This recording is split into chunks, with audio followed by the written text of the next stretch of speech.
पिछले साल वडोदरा में हरणी बोट दुर्घटना हुई थी। इस दुर्घटना को आज तक कोई भी नहीं भूल पाया है।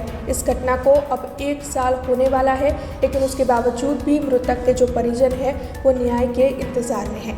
तब आज हरणी बोट दुर्घटना के मृतक के परिजन स्कूल के संचालकों के साथ पुरानी कलेक्टर कचहरी पर पहुंचे थे।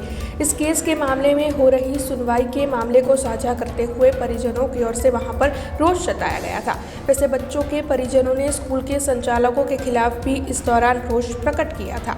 कल हरणी बोट दुर्घटना को तिथि के मुताबिक 1 साल पूर्ण होने जा रहा है। तब मृतक बच्चों के परिजन और स्कूल के संचालक आज पुरानी कलेक्टर कचहरी पर मौजूद थे। हरणी बोट दुर्घटना में अभी तक न्याय मिलने में देरी क्यों हो रही है, इस सवाल को उठाते हुए परिजनों की ओर से काफ़ी ज़्यादा रोष जताया गया था। तब एडवोकेट हितेश गुप्ता की ओर से इस केस के बारे में ज़्यादा जानकारी दी गई थी। जे इन्क्वायरी चाली रही है, आ इन्क्वायरी में हमणा जे कोई हरणी बोटकांडना पीड़ित परिवारों है कि जेनी अंदर बाळकोना मृत्यु थया, टीचरोना मृत्यु थया, ए तो खरा ज, पण साथे साथे जे बोटमां सवार हता अने बची गया छे ए लोको पण आ केसना विक्टिम ज कहेवाय।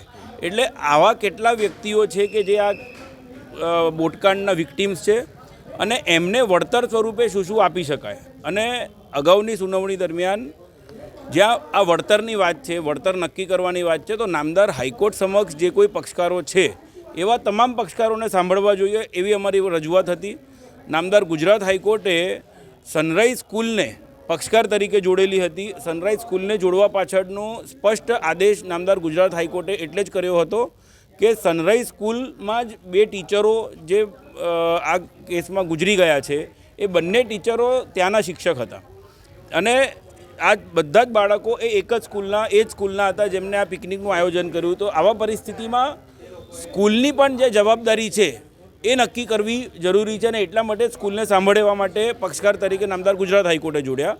પરંતુ વળતરની જવાબદારીમાંથી અમારું ચોક્કસ માનવું છે કે રાજ્ય સરકાર કે જેના નેજા હેઠળ આટલું મોટું કૌભાંડ થયું, વડોદરા મ્યુનિસિપલ કોર્પોરેશન કે જે આ હરણી બોટકાંડના કૌભાંડના સૌથી મોટા સૂત્રધારો એમના મ્યુનિસિપલ કમિશનરો રહ્યા, ખોટા અને બનાવટી દસ્તાવેજો ઊભા થયા અને આ જે ભ્રષ્ટાચાર કોર્પોરેશનમાં થયો અને તેના લીધે આ જગ્યાએ કોટિયા પ્રોજેક્ટને જે રીતે આખું આ પ્રોજેક્ટ આપવામાં આવ્યો અને ત્યાર પછી સનરાઈઝ સ્કૂલે જે પ્રકારે ગેરકાયદેસર રીતે પિકનિકનું આયોજન કર્યું।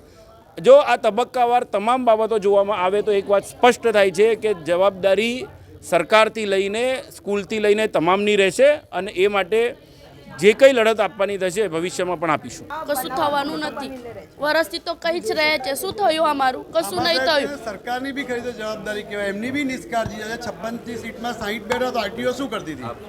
56ની સીટમાં 90 બેઠા તો આરટીઓ શું કરતી હતી? જ્યારે ત્યાં આગળ આવી રીતે ઓવર કેપેસિટીમાં બાળકોને, એટલે આમાં સરકારની પહેલી ખરી છે નિષ્કાળજી આવે અને એમના લીધે એમની નિષ્કાળજીની રીતે થયેલી હત્યા કહેવાય એક પ્રકારની, આ કોઈ એક્સિડન્ટ ના કહેવાય। અને હવે ગયા કાલે મારા છોકરું જમવાનું છે, વર્ષ છે અને વર્ષ પછી આ પ્રિન્સિપલ હવે દેખાય છે એમને એમના ઘરે છોકરા નહીં લેતા વાર કેટલી વાર લાગે। નાના બાળકો ગયા છે આજે, હજુ વર્ષ પછી મોડું દેખાય, પછી મોડું અંતરા ભાગે જ છે, બધા દેખાય છે, બધા મીડિયા ભાઈને અમારો બહુ સપોર્ટ છે। સ્કૂલ વર્ષથી ચાલુ છે અને બીજું સ્કૂલની નિષ્કાળજી દેખાય છે તો પણ વર્ષથી स्कूल चालू है, स्कूल ऊपर कोई एक्शन ले तो नहीं के। हमसे जुड़े रहने के लिए हमारे YouTube चैनल को सब्सक्राइब करें और नई वीडियो की नोटिफिकेशन के लिए बेल आइकॉन को दबाएं।